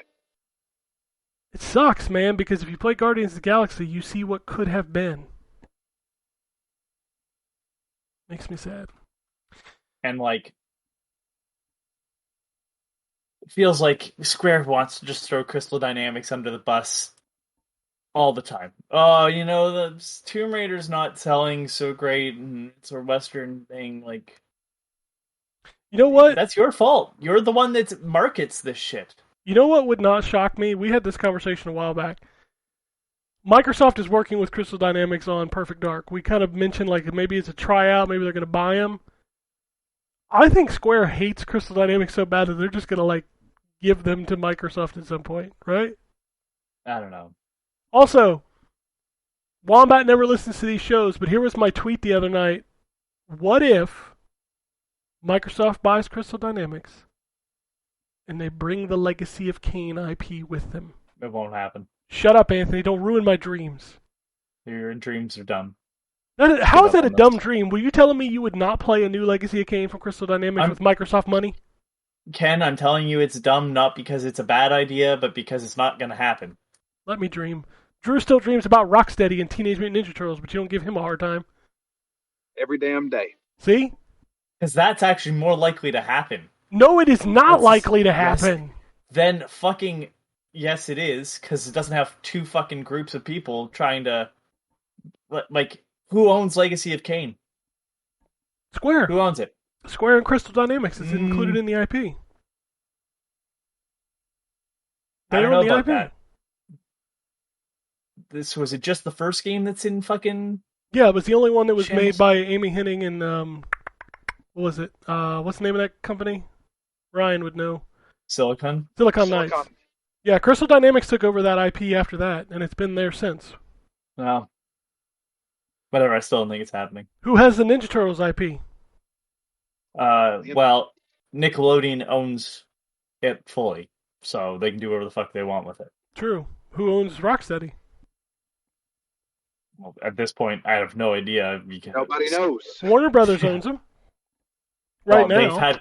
I mean, Warner Brothers and Nickelodeon play fair all the time. Yeah, so- but it ain't gonna happen. It's like Okay. it's like asking NetherRealm not to make a Mortal Kombat. Ain't gonna happen. All right, I don't even know how to talk about this next piece. Maybe one of y'all knows something about the metaverse or blockchain or NFTs or whatever the fuck this is. But Square, Ubisoft, and EA have all come out on their earnings call saying that NFTs and blockchain and all that shit is like the future of gaming. Okay, so I'll tell you a reason why they say that. Because every purchase that would be like. Alright, so right now, we've all heard of gold farming and shit. That still happens, right? Mhm. I make an account on EA, fucking FIFA, blah, blah, blah. And then people sell that. People sell stuff that through other means, like they use a third party to sell things. So whether it being like, I have this card in FIFA Ultimate Team and like, pay me this much and I'll somehow give you the card or whatever. It happens. If it's blockchain based, that purchase goes in. So when they have that card, it goes into like a digital ledger. Every time it changes hands for money, EA can take a bit of that, or Ubisoft or whatever. Like, that's how this will work in their favor, if it happens. Gotta remember, though, this is all buzzword shit right now. And, like, people are kind of going, I don't really like NFTs, more and more. Mainly because the audience of NFTs are a bunch of dickheads. What the On the fuck is an internet? NFT? Non-fungible token, Ken. That doesn't answer my question. That just gives me more questions. So an NFT is just a good that is sold through a blockchain. Do you know what a blockchain is? I have no fucking clue what a blockchain is. Okay. It sounds like something you'd run into in Mario. Blockchain chomp. I don't really know where to start now. You know what cryptocurrency is? I mean, I know the name. Apparently, Jesus, it's not real Jesus. money. Okay, so Like digital money, fake money. I don't know. I don't even know how to bring you up to speed in a reasonable amount. I don't want you to. My point is that like how many people like if I walk up to somebody on the street and say blockchain NFT, would they think I was summoning Candyman or trying to give them money? They would know probably if they don't know more than you, they know as much as you. They know the words, they know they mean something, which is why I'm saying a lot of what I think these companies are doing right now is just saying buzzwords because Yeah, that's what because fucking money people know. They don't know what the fuck is going on. They just hear buzzwords and go, "Yeah, that's a thing." so let me and I'm gonna credit one of my favorite personalities, Vinny Caravella. I heard him this week on their Nextlander podcast talking about this, and he brought up a point that it hits so fucking hard. How can you sell an NFT when you don't even, like for a digital game, when you don't even have clear knowledge of you own the fucking game? Like how can you own something in something that you don't own? Ken, the whole process of digital goods is horseshit. Yes, it is. But with NFTs, they've just obfuscated the bullshit. So well, what? So it's if I in a want to ledger, buy, so it sounds more legitimate. It sounds more legitimate that we have like, well, this account gets written down as owning this, so when you can trade it to someone, that's implying that someone A wants your crap, B is willing to spend money for it, and C that we can verify it's you on the account. Anyone with access to the account could then, fucking access the account because there's no confirmation. Like if you go to a bank, right, you don't just get to open an account. They ask for information. Basically, they verify that you are you so no one else can be you. But that doesn't happen with blockchain because there's no protections based in it. So anything that travels through a blockchain is just based on accounts and not personal information. Things that cannot change, right? Because I could give you access to my account. And what happened recently with someone who had a bunch of money in a blockchain is that people held him at gunpoint and demanded his passwords and stuff and just took it, and there's no way to get that stuff back. So there's no two-factor for blockchain? Well, here's the thing. They took his two-factor. They made him sign in. So 2FA for NFT blockchain crypto. But here's the thing. Two-factor authentication is only great when accessing an account. As soon as you have access to the account, it's now just thinks you're you because you've passed all the checks, right? And if you go later, sometimes. I didn't transfer that money, but the only proof that you are you was that account. So you go, look, this account transferred money, but I didn't do that. I don't know that. All I know is that this account transferred money, and that's where that ends. I think I just had like a stroke. And it's like this goes back to my rant about like don't fucking chase the dragon when it comes to like what's popular at the moment, because you know what? They fucking Ubisoft needs to shut their fucking mouth and just work on their actual company because fucking horror stories keep coming out of there. Ubisoft, how many times has tried to fucking do a battle royale because that was a buzzword? It's always the same. They have to answer to investors. Investors don't really give a shit in the product. They want to hear the buzzwords.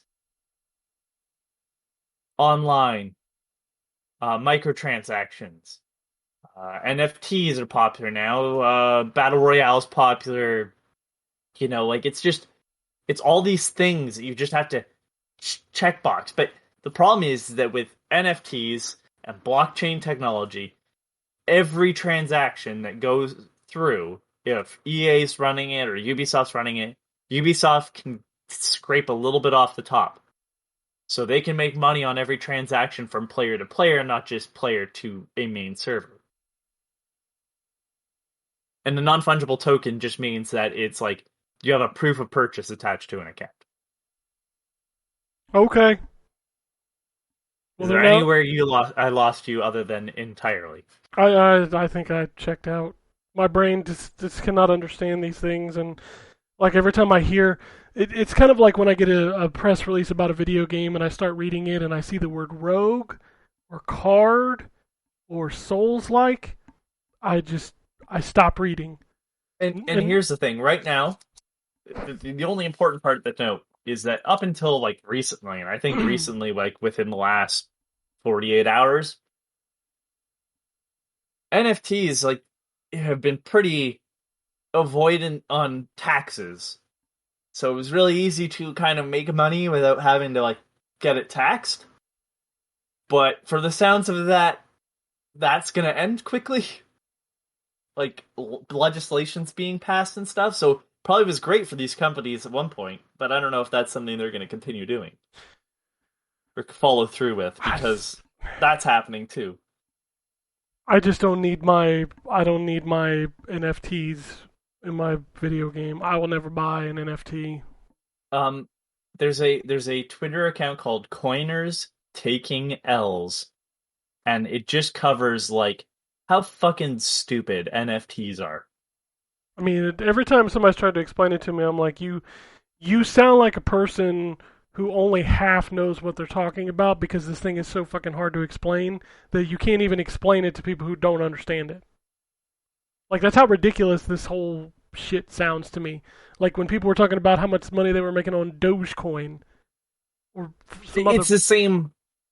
I fucking mean, thing. the reality is that any of these coins are basically the same fucking thing. That's what I'm saying. Is Is an like, NFT. who gives a shit? Well, you have to.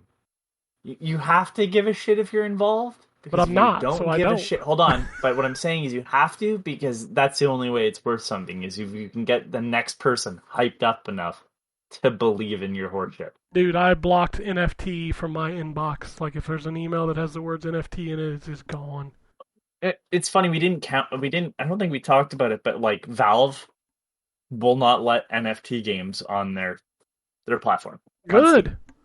Yeah, really good. And Epic at one point said that, but as soon as Valve blocked it, Epic was like, "Oh, we're rolling it." Well, yeah, Like, they're you just groveling fuckheads. contrarians. That's all they are. Yeah, Yeah, I can't deal with the shit. And hearing Ubisoft, EA, and SquareSoft all saying NFTs are the future of gaming, I'm like, well, it's nice knowing you. it's I Yeah, I don't know I've how to kinda- put it. Like this is such a short-sighted look. Like NFTs, if you said this last year, whenever it like really popped up, I would have maybe gone, yeah, sure. But now it's kind of a fucking joke. And here's the sad part: NFT, like the idea of blockchain technology built into like digital ownership, isn't a terrible idea. It's just the application of it's gonna not be well implemented. It's going to be totally skeezy and scummy and all this shit. Like the idea of being able to like trade in a digital game for some money back would be possible if everything was basically maintained on a ledger on blockchain technology. Well, I'm done with playing the new COD, right? I'll sell it back or whatever, however they would want to do it. Like, it doesn't sound like a terrible idea, but it's just like that's not gonna how it's gonna be implemented. It's gonna be implemented with like gun skins, things that are just like there's no actual like end to this. Just fucking make more gun skins, like the artificial scarcity and shit. Like, Yeah, I was about to say Steam has already been doing this for a long time with their little, trading cards and CS:GO items and stuff like that. It's just Steam hasn't actually done it. They've had third parties doing it for them. yeah, and they don't actually allow that shit. Yeah, but Like- people do it anyway.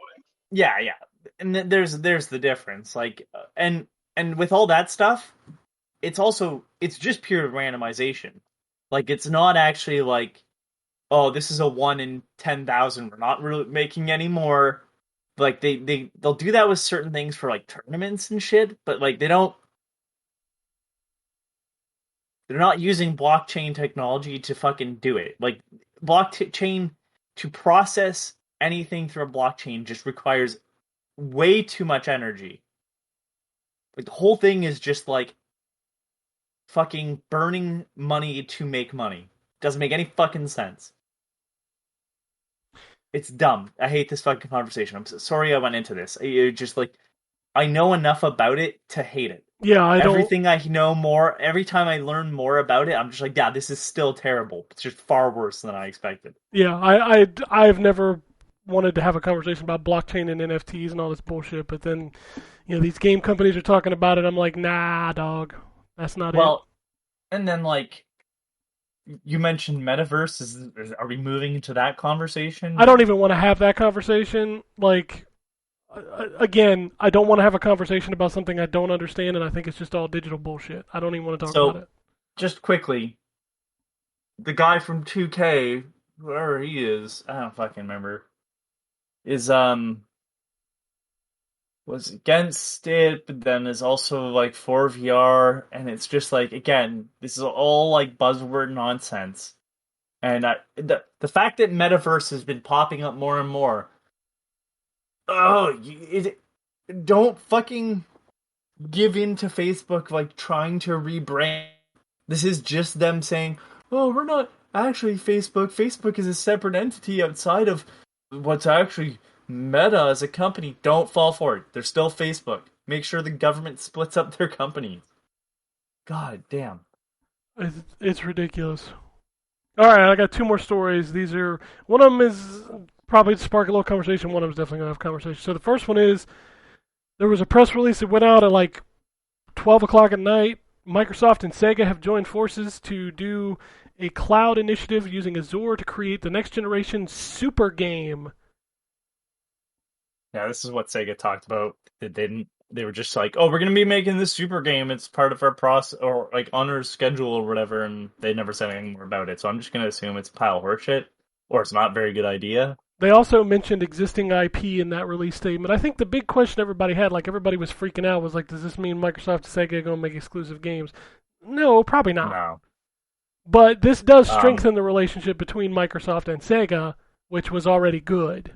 So I think people are forgetting, like, there was a talk about Sega using cloud technology for their arcade stuff, and I have a feeling this is related to that. Well, I guess we'll see. Don't worry, fanboys. This does not affect Sega games on other consoles, so chill out on that aspect. All right, Drew, I'm gonna need you for this conversation, so we need to talk about Activision Blizzard. Okay, can we, seeing as how this is going to be a big one, do you remember that game Scorn? Yes, the porn horror game. It's got wall I don't dicks. know what porn you're watching, but It's got yeah, wall I dicks. suppose you're right. You know. That's delayed, eh? I thought we talked about that last week. I thought we knew that was delayed. Did you? Yeah, but they responded on their Kickstarter, telling people, like, with this reaction, like, just forget about the game or whatever. If you don't like her, just like, all right, this is gonna be bad. Yeah, that game looked interesting, but at the same time, like, I wasn't like waiting on it. You know what game I'm waiting on that's running out of runway? Because it's supposed to be out in 2021? The Gunk. They swore up and down. I feel like that's never happening. Yeah, they swore that game was coming out in 2021 as recently as like a week ago. I don't know if y'all know this, but you got like 7 weeks. Just. How are they going to build all those Intellivision Amigos by then? Oh, that thing's 2022. You know I had that. to, Ken. Yeah, it's 2022. Fucking All right. Ken. That shit's not 2022. That shit's not happening. Come on. We talk about YouTubers have boxes. YouTubers also had God damn it! What's that piece of shit that got delayed? It's not Retroblocks. That was its original name. I don't know what you're talking about. The one that has the Saturn emulation. And Polymega? Polymega. Polymega's been shipped. Fucking People YouTubers own had it. that. Yeah. Polymega also had a thing that's come out like 2 years ago and then just went silent. Yeah, well, it's out there now. So. Whew. All right, so Activision Blizzard. Activision Blizzard had a call this week. There's a lot to unpack here. We're going to start with, you remember when they assigned Mike Ibarra and Jen O'Neill as like the head of Activision of Blizzard? Well, Jen O'Neill is now leaving. After like 2 months. She's gone. 2 months in. What's that? 2 months in. 2 months in, she's gone. So now it's just Mike Ibarra. Her statement was like, you kind of read it and you go, is this like a slight? Because she's like, with the direction Activision Blizzard is going now, it inspired me to leave. Because it was so good, I wanted to go out and make change somewhere else. Holy shit. And the best part about her departure was that the employees didn't find out about it until about 10 minutes before the call. And some of them didn't find out until the call happened.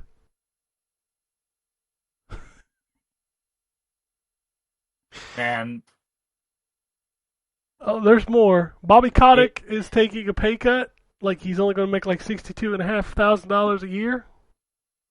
yeah, but he'll make his fucking bonus, so you can fuck off with that shit. No, he said no bonuses. Oh, well then he'll still make his money from Coca-Cola. Don't worry, everybody. No, the thing is Bobby Kotick has so much money that he could like That never too. make another dime. Oh, And... Bobby wants to make it clear that he's doing all he can.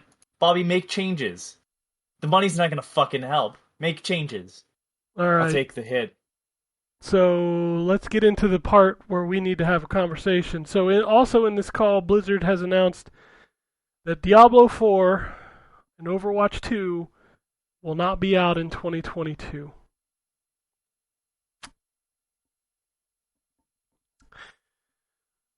Overwatch is dead. Diablo, okay. We all, if they'd have told us it was a 2023 release date, we'd have been like, okay. To like go back to the beginning of the show, Anthony, where you were talking about playing with no content. It's approaching 2 years since we've had new content. Anything. Overwatch. Anything. Approaching 2 years. And now we're talking another year and a half. So over 3 years with no content to a game that lives and dies on content.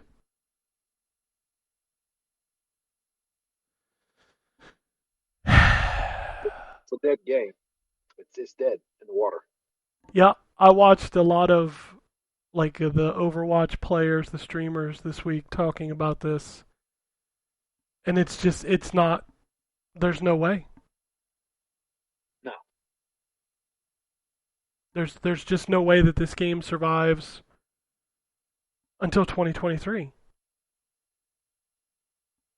I think it's finally time Blizzard sits down and says, look, it's time to just release updates for Overwatch and rebrand Overwatch 2 as a big title update to Overwatch. I don't know how you survive this any other way because you cannot put a live game on hold for 3 years. No. And then expect people just to come back. Yeah, no. This is, I don't even understand. I don't even understand how this is even possible. Like with no content for the last 2 years, and you're telling us there won't be any content for another year. Nobody's going to be playing this game. This game will be forgotten. And when you try to bring it back, people will be like, well, I've already moved on. I'm playing Apex. I'm playing, one of the other 20 shooters that is out there that has been releasing regular content. Yeah. There's a YouTube channel that I follow, and all he does is like 30-second Overwatch updates. Like if they release like a patch, he just says, oh, Soldier got this buff, this Sombra got this buff, this debuff. And this year, whenever they had Halloween, he did all his things. He said, and they get Junkenstein's revenge for the 5th year in a row. And that's the end of the video. It's true. We've been doing the same stuff. And it's just... for 5 years. Yeah, and the game's not even being rebalanced. Like, it's just continuing on. There'll be a minor thing here or there. Yeah. But, like, you can't... In a game like that, you can't keep the meta the same for fucking years. People just get sick of it. I mean, to be honest with you, I'm halfway sick of it. Yeah, I played 5 matches this week, and I'm shocked that I played those. Yeah. Like, I have no desire to jump into anything but quick play at this point. Yeah, and the only reason I bumped in was because the new season started. See, I didn't even do my season stuff. I Yeah. don't care anymore. I just don't. I don't know. The problem is, and I know everybody on that either on this show or listens to this show is so sick of me and Ken talking about Overwatch. But the fact of the matter is that me and Ken hold Overwatch as one of the best games of all time. Like that's was one of our favorite games. Period. Mm-hmm. It's up there with Metal Gear Solid for me, and Diablo 2, and Resident Evil 2, and Super Metroid. Like Overwatch, legit is one of the best games I've ever played. Yeah. And to see it just go to the wayside like this, it's disheartening. I mean, and say what you want to about Blizzard and their company and the people that work there, stuff like that. Yeah, they've got some really shitty people that work there, but there's also a lot of really good people that work there too, who bust their ass on this game, and I'm sure they're feeling really disheartened now too. Yeah, like how do you engage people that have devoted 5 years of their life and just basically tell them that nah, you don't get anything, and you're not going to get anything. No, we will not see a new character until whenever Overwatch 2 ever happens.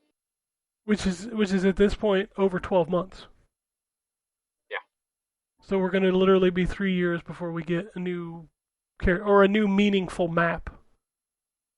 Think about it. We've gotten new maps, but they've all been deathmatch. Yeah, nobody plays deathmatch. No, that's not why people play the game. See, the problem is like they announced Overwatch 2 3 years ago? Dude, that thing was announced before. Let's see. So they announced it at BlizzCon 2019. Okay, so 2 years ago. They've regularly shown things from it. They've shown characters, they've shown changes, they've shown like 4 maps. You have content there. It's time to cut your losses and say, we're not doing Overwatch 2 anymore, and release that new content. That's how you revitalize this dead game. Yeah, you've got to start putting stuff into the PvP.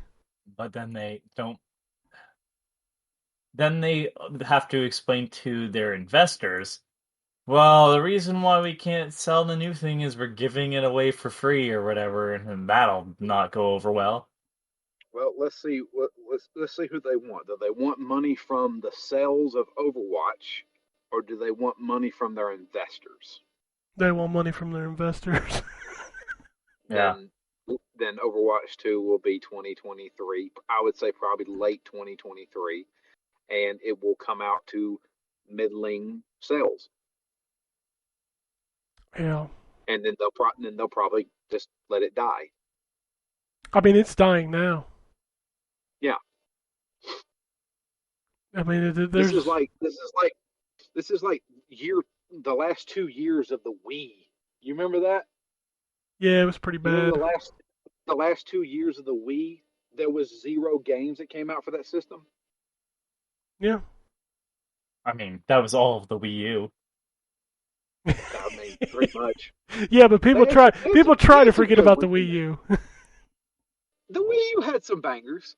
It did, but let's be fair. As a console, it felt like more of like a 32X level of. It's true. But I mean, I don't know. Like I know everybody's sick of us hearing us talk about Overwatch. No, I can see the end in sight. It's all right. I think what kills me the most is like if you remember back, let's say 3-4 years ago, that game was one of the biggest things in the world. Yeah. And now it's a joke because they haven't touched it in 2 years. Yeah. What was the last map we got? The actual map. Dude, I don't remember the last map. It's been so long ago that I just they're all the same to me. I think it's Paris, right? And Paris is like the worst map in the fucking game. It might have been. I mean, and they were supposed... Remember when they said they were going to rework that map?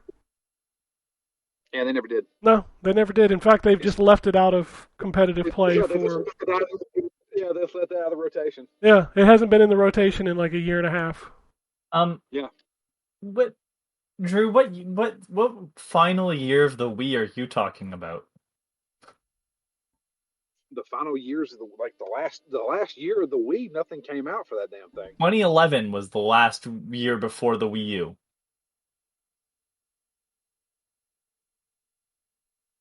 I mean, what were the 2011? bangers that came out that year for the Wii? 2011 had a lot of bangers. Like what? Let me scroll up to the beginning of the year. Am I thinking of the Wii U? You're thinking of the Wii U. But Because, like, the last year of the Wii... Zelda came out. Okay, give me a minute. For the Wii U? Well, I mean, yeah, Breath of the Wild came out, but yeah. let's be fair, that's a Switch game. Let's see here. Do you want just first-party stuff, or do Well, you yeah, want that's the only thing that matters, right? I suppose. Because this is when you started having the Toys to Life stuff come in on the Wii, which was huge. Kirby's Return to Dreamland. Sorry, I'm still like scrolling down slowly because there's a lot here. God, fucking that's the biggest thing. Mario and Sonic at the London 2012 Olympic Games. Rayman Origins, which I think was originally just released on the Wii. Skyward Sword came out in 2011. The very popular, but not very popular, the very cult game Fishing Resort from Probe, which is a Yuji Naka title. Mario Party 9, Xenoblade Chronicles. And then even into 2012, they had Pikmin 2 get reissued. And then, like, honestly, towards the end, Kirby's Dream Collection came out in 2012. And then you start getting into the fucking nightmare of, oh my god, this is Just Dance and Lego games. But the Wii U fucking game list was, like, towards the end, before we had Zelda, it was like, you'd get one maybe every 4 months. Oh, the Wii U was just atrocious. Yeah.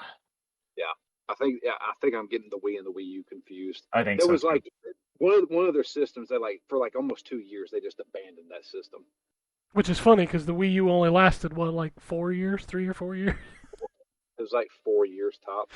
Yeah, like that thing was just such a joke. And what sucks is there were so many games left on it, but luckily most of them made it to the Switch. So there is that.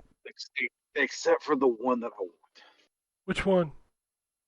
Xenoblade Chronicles X. Oh, I want Wind Waker. That's the one I want. I mean, yeah, but damn. Xenoblade Chronicles X is awesome, and the only place you can play that game is on the Wii U. I mean, Metal Gear Solid 4 has been in PlayStation 3 hell since it came out. This is very true too.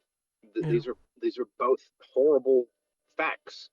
Like, if you put out a Metal Gear Solid 4 on PS5 and Xbox and Switch right now, that thing would kill. Oh, you kidding me? I'd be there day one. Yeah, 100%. MGS4 is an awesome game. That we can only play on the PlayStation 3. I still own my PlayStation 3. I got a couple laying around, but I'm not going to dig that fucker out to play that game. Yeah, so I'm looking at Wii U. And we got Breath of the Wild on March 3rd, 2017. And then... Well, that's when the Switch came out, right? Yeah, that's when the Switch came out.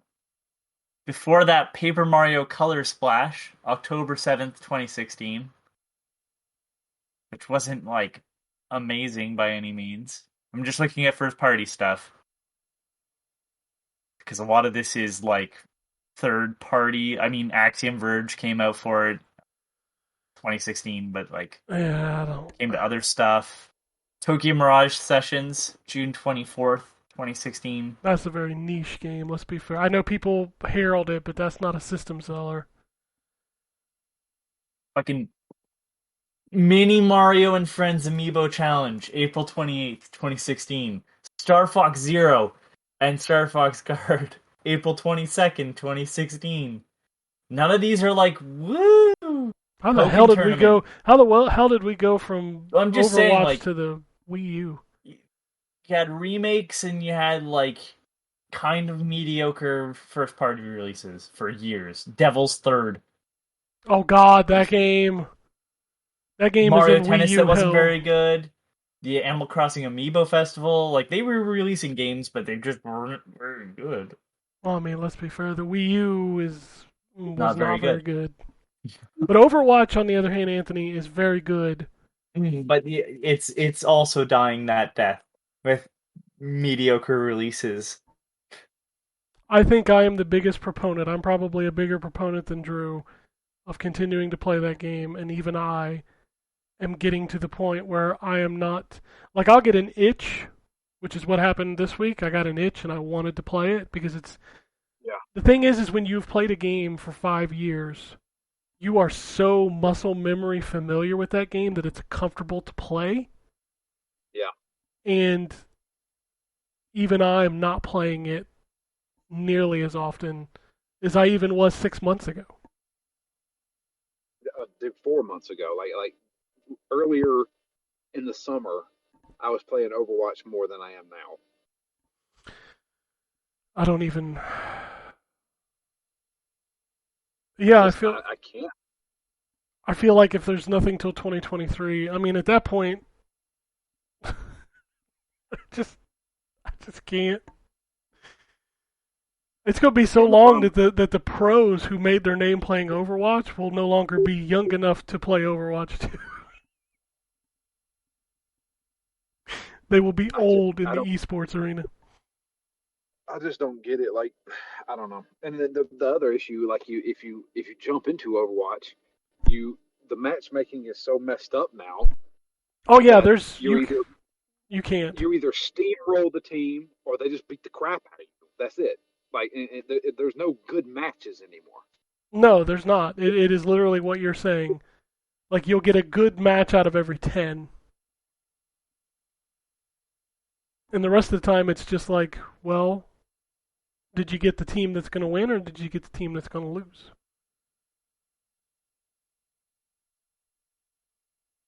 So, I don't know. It's depressing. Yeah, to say the least. But anyway, that's all the news that I have. It's fit to print. I have no emails. I do have a couple tweets. David tweets at us, says, the Target 2 for 3 deal always gets me. Far Cry 6, Guardians of the Galaxy, and Riders Republic. This time last year I beat a few games hoping to get pulled into complete Guardians. Guardians is rad. I think I did that deal twice while they were in Canada. I got they actually did that. And so I got my father Assassin's Creed Unity, which is not great. Assassin's Creed Rogue, and I want to say the Metro bundle of 1 and 2. And then I don't remember what my third game was, but I got myself... Was it? I want to say I got Sonic Lost World. I think I got Sonic Lost World, Sonic Boom on the Wii U, and Sonic Boom on the 3DS. That's how long ago it's been since it... I couldn't tell you the last time I did that deal. It's been a long time. Good deal. It's a very good deal. I used to love it back when I didn't get, every game for free. But now it's like you get all these games, and it's like I don't even have time to play the ones I have, let alone the ones I have to pay for. Mookie says I have 2 games that's a gunner keeping meals busy. I'm assuming that's supposed to say gonna keep me busy. Until the winter sale. F1 2021 and Back for Blood. Can anyone from the crew team up? I can also play PS and Xbox players. F1 is no. I can't play Formula 1 games. Dude, F1, the video game, just tells you that the actual thing is very much a sport. There's 100%. way too much stuff to keep in mind on. No, I can't. Oh my god. I can't do F1. And in fact, as much as I love rally racing, I can't do realistic rally racing because that shit's just too punishing for me. As far as Back for Blood goes, man, I deleted that game after I booted it up and it crashed 4 times in the hub. Like I can't. Not to mention it's got one of my check boxes that makes me want to turn a game off. It's got cards. Dude, the cards are not that big of a deal. I don't give a shit. Drew, I don't have time to play the games I enjoy. I sure as shit don't have time to play the games that have things in them that I don't like. God. Not to mention that how long does a level of Back for Blood take? I mean, you can get to safe houses in 15 minutes. No, because you can't start from that safe house if you load it up again. You have to finish the entire level. Come on. That's like an hour. That's legitimately like an hour of gameplay that you have to do, and you have to assume, because the game's like, fuck you, you're not going to play with just who you want to play with and bots, that you have to matchmake. I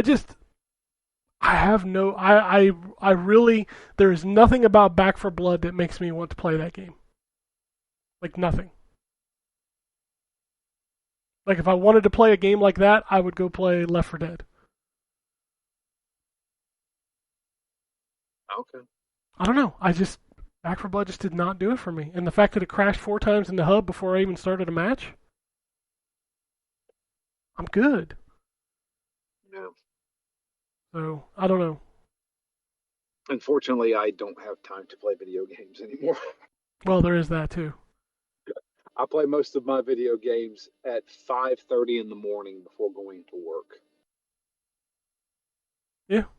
I mean, I get that. That's when I get my Diablo and Yakuza time in. You really want to know what my best day to play games is? Saturday afternoon when I wake up. Because every day after work, I can play for like an hour, but I'm tired. Like, most of the time, I can't get into a game. Sunday, during this time of year, is football, so I don't really play games on Sunday. So Saturday afternoon, that's really when I play. Like yesterday, I played a ton of Forza. I played a ton of Call of Duty. I played Mario Party with my son. Like, I spend a lot of time on Saturday playing games. But during the week, I'll play a little bit here and there. Unless I'm reviewing a big game, then I'll play that. So. And then I'll get an itch on a Friday night and play 5 rounds of Overwatch. And I'll go watch TV. Man, You play till you get mad, and for some reason that's becoming less and less matches before I get mad. yeah. It's like, oh, there's the 4th Battle Mercy I've been paired up with. Great. Yeah. I forget. I was playing a match yesterday, and I was playing on a team that was so bad. So I went in and I wiped out 3 people, and like my healers never healed me, and then I died. And as soon as I died, I just watched my whole team just go bloop bloop bloop bloop bloop. I was like, so I was literally the only thing. I was literally the only thing doing anything here, and y'all couldn't heal me. Yeah, that happened like last week. I was playing Roadhog, and I had gold at everything, including healing, and we have 2 healers on our team. And then, you know what? I had a match this week that I played, in the matches that I played, I had a match that ended 7-6, and you know what that is, Drew. That's a long-ass match. But it was a good game. Yeah. Like, those are the good games. It sucked when you lose because you spent, 25 minutes playing the match. God damn, it was a good match. Anyway, that's all I have for this week. There's a lot of video games coming out this week, so if you got time to play them, play them. There's a little bit of something for everything. Yeah, if you want to play some multiplayer shooter, you got Battlefield. You want to play some dinosaur park building, you got Jurassic Park, A lot of games out this week, so go enjoy them. Go play some Shin Megami Tensei and compare it to Persona, because apparently that pisses people off online.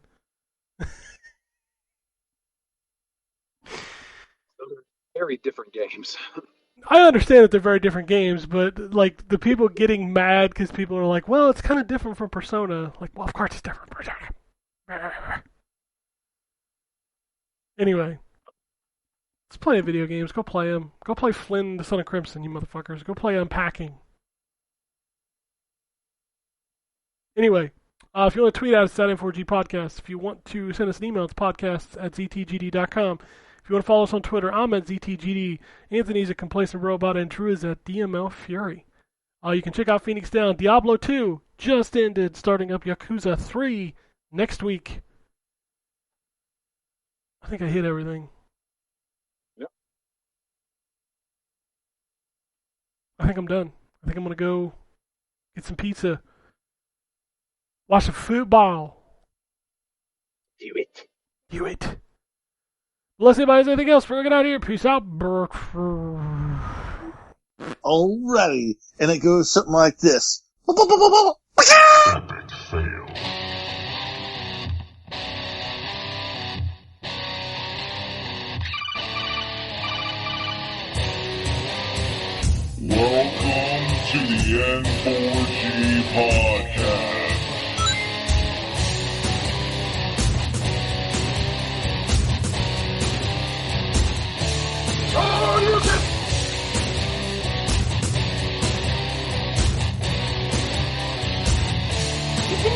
Mario.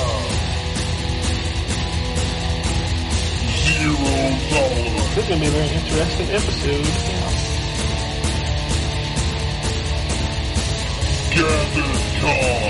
Greetings, programs. I got lost trying to find my way to the secret underground N4G Radio lair.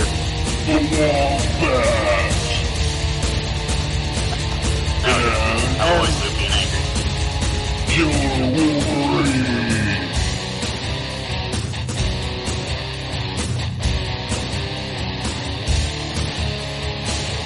Play games, not consoles. No fanboys allowed. And then I killed the dragon. 8.0. Killed the dragon.